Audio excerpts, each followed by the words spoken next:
is identified as mentally retarded, put back from the 5th grade into the 4th grade, and stayed in that category until I got out of high school. I don't have any college training, but I met a high school teacher who one day changed my life. I was waiting on another student, and when he came in, he said to me, "Young man, go to the board and write what I'm about to tell you." And I said, I can't do that, sir. He said, "Why not?" I said, "I'm not one of your students." He said, "It doesn't matter. Follow my directions now." I said, "I can't do that, sir." He said, "Why not?" I said, "Because I'm educable mentally retarded." And he came from behind his desk and he looked at me. He said, "Don't ever say that again. Someone's opinion of you does not have to become your reality." And as he talked, my heart began to beat fast. Tears began to run down my eyes, and I was in the back just listening to him, because the speech he was giving, that speech was for me. And he said, "Les Brown," he said, "if you want to do anything worthwhile in life, you've got to be hungry." I told Mr. Washington I wanted to become a disc jockey.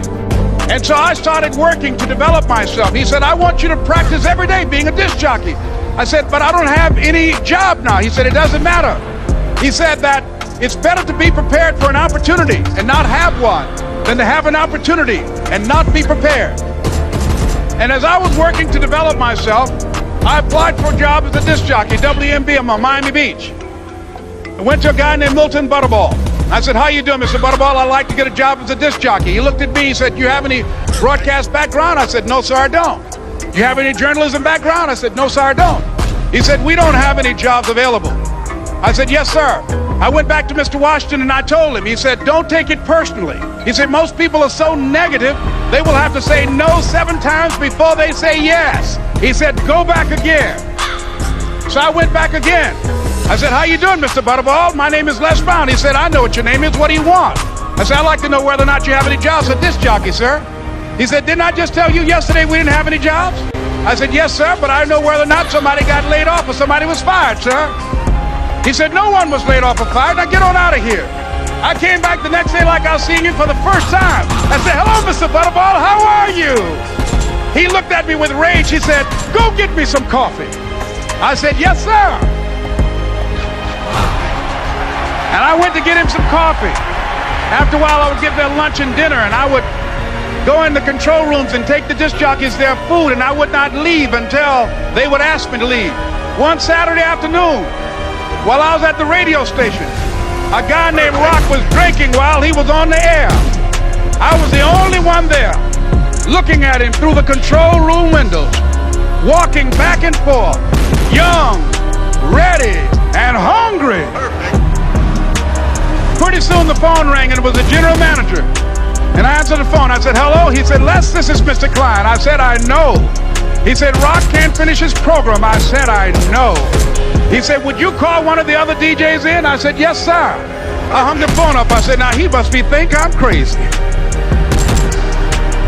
I called my mom and my girlfriend Cassandra and said, "Y'all turn up the radio and come out on the front porch. I'm about to come on the air."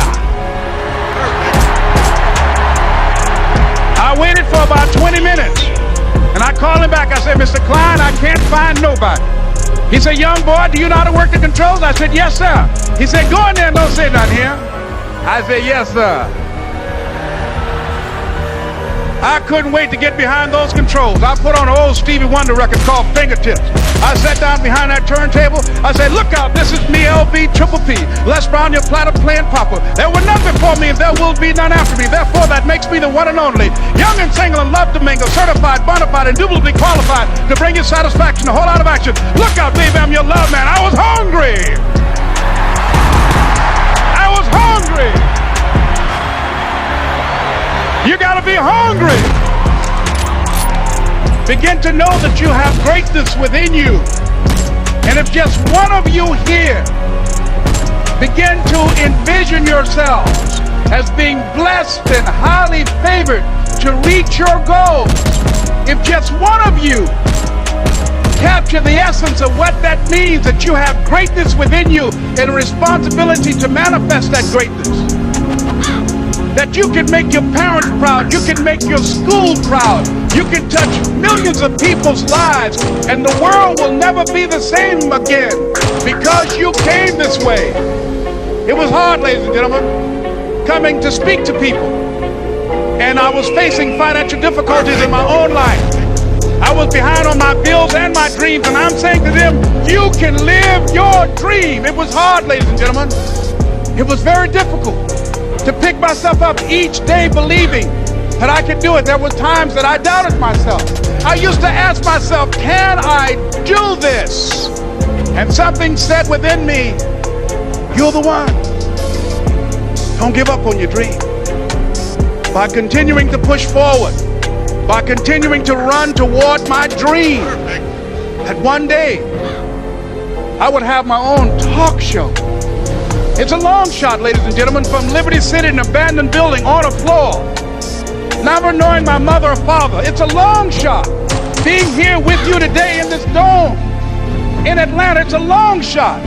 No college training, labeled educable, mentally retarded, but I kept running toward my dream.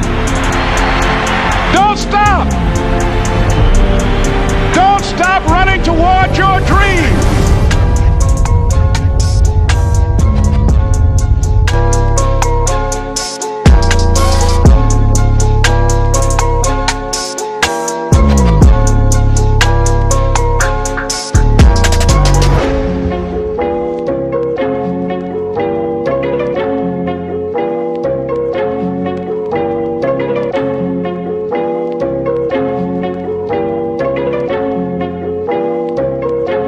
Cody, but everyone's your husband.